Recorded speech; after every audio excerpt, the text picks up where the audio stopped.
Hi welcome to AK news. పేరుకే రైతే రాజు, రాజుగా బతికే రోజు ఏ రోజు లేదు. అదే ముఖ్యంగా చూసుకుంటే ప్రధానంగా ఖరీఫ్ సీజన్ వచ్చిందంటే చాలు రైతుకి గుండెల్లో హడలు పుట్టాల్సిందే. విత్తు నాటి నుంచి మొత్తం చేతి పంటకు వచ్చే వరకు పంట ఎంత సరిగ్గా పండించినా సరే కోత కోసి కుప్పకూర్చే టైంకి వచ్చేటప్పటికి మాత్రం ఏదో ఒక తుఫాను వెంటాడుతూనే ఉంటుంది. ఈ సంవత్సరం 2024 సంవత్సరం చూసుకుంటే ఫెరోల్ తుఫాను రైతులను తీవ్రంగా నష్టం కలిగించింది. వేలల్లో పెట్టుబడులు పెడుతూ చిన్న రైతు పెద్ద రైతు అందరూ కూడా ప్రతి ఒక్కరు ఇబ్బంది పడే పరిస్థితి అయితే నెలకొంది. ముఖ్యంగా చూసుకుంటే గత 2 రోజులుగా కురుస్తున్న వర్షాలకు గాను మొత్తం రైతు పంట మొత్తం చేతికంటే పరిస్థితి లేదు. ఎక్కడ కోసిన కోత అక్కడే ఉంది.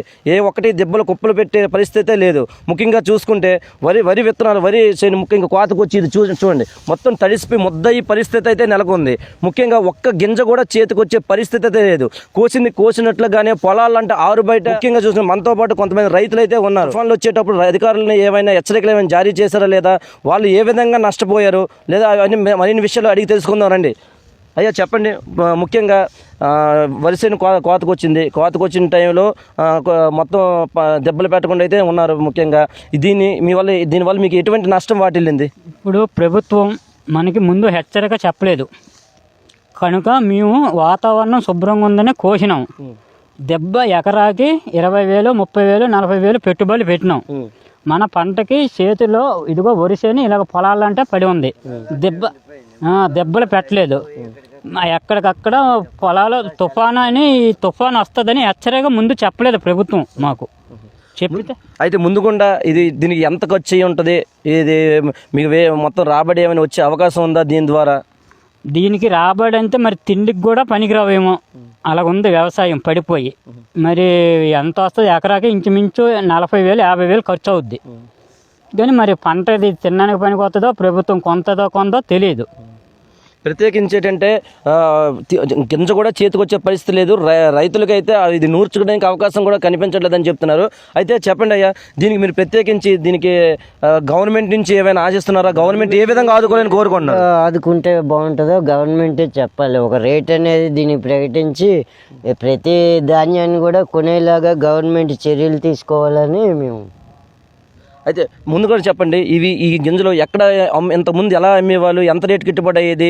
తడిసిన దాన్ని ఏ విధంగా కొనేవాళ్ళు, తడిన దాన్ని ఏ విధంగా కొనేవాళ్ళు?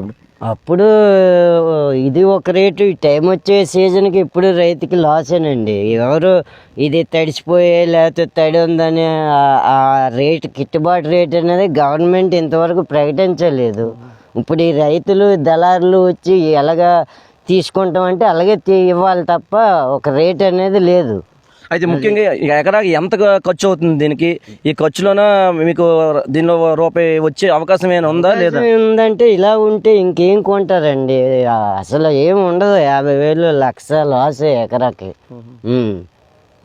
అది ముఖ్యంగా చూసుకుంటే పంట వేసినప్పటి నుంచి కోత వచ్చిన తర్వాత ప్రతిదీ లాస్గా నడుస్తుంది తప్పించి రైతు అనేవాడికి ఏ రోజు కూడా రూపాయి వచ్చే అవకాశం అయితే లేదని చెప్తున్నారు.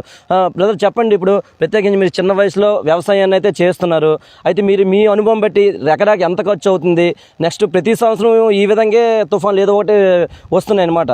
దానివల్ల గవర్నమెంట్ నుంచి ఎటువంటి లబ్ధి చేకూరుతుందా? నేటికి 8 సంవత్సరాలుగా మన గ్రామ వీధుల్లో చూసుకుంటే, మన చుట్టుపక్కల ఏ ఏరియాలో చూసుకున్నా నేటికి 8 నుండి 9 సంవత్సరాల నుండి భారీ నుండి అతి భారీ వర్షాలు, ప్రభుత్వాలు అనేది హెచ్చరికలు అనేది సరిగ్గా జారీ చేయకపోవడం వలన రైతు అనేవాడు పూర్తిగా లాస్ అయ్యి నేటికి 8 సంవత్సరాల నుండి సరిగ్గా వాళ్ళు పండించే ధాన్యాన్ని కూడా ఇంటికి తీసుకెళ్ళలేని స్థితిలో రైతులు అనేవాళ్ళు ఉన్నారండి. యువ రైతులుగా మేము ముందుకు వచ్చి ఈ ఏడాది ఏంటంటే ఎప్పుడు కూడా ఇంటి వాళ్ళకి సాయం చేసేవాళ్ళం. ఈ ఏడాది యువ రైతుగా మేము ముందుకొచ్చి ఈ ఏడాది 40 నుండి 50,000 రూపాయలు పెట్టుబడి పెట్టి ఈరోజు ధాన్యాన్ని మనం చూసుకుంటే మొలకలు మరొక రోజు ఆగితే మొలకలు వచ్చేసి అది తినడానికి కానీ దళారులు వచ్చి, అంటే ప్రభుత్వ వ్యవస్థ నుండి ఎలాగూ కొనట్లేదు కదా అలా అని దళారులు కూడా దీన్ని తీసుకునే గిట్టుబాటు ధరను కూడా వచ్చే అవకాశం కూడా పూర్తిగా లేకుండా నాశనం అయితే పంట అయిపోయిందండి. ఎందుకంటే ముందుగా ప్రభుత్వం అనేది హెచ్చరికలు జారీ చేసుంటే మేమైనా సరే ఈ కోసిన ధాన్యాన్ని ఏదైతే పంట ఉందో ఆ పంటను ఒక దగ్గరికి చేర్చుకొని క్షేమంగా ఉంచుకునేవాళ్ళం. ఈరోజు మనం తినడానికి పనికిరాదు, అలా దళారీ వ్యవస్థ అనేది కూడా కొనేయడానికి కూడా లేకుండా అయిపోయింది. అయితే ముఖ్యంగా చెప్పండి, ప్రభుత్వం నుంచి ఈ తడిసిన ధాన్యానికి ఏ విధంగా రేటు ఇచ్చే అవకాశం ఉంది? ఇంతకుముందు ఏ విధంగా తడిసిన ధాన్యానికి రేటు ఇచ్చేవాళ్ళు? ఇంతకుముందు మంచి పంటకే 1,100, 1,200 రూపాయలు బస్తాకి ఇచ్చేవాళ్ళు. అంటే రైతు రాజండం వరకే రాజు.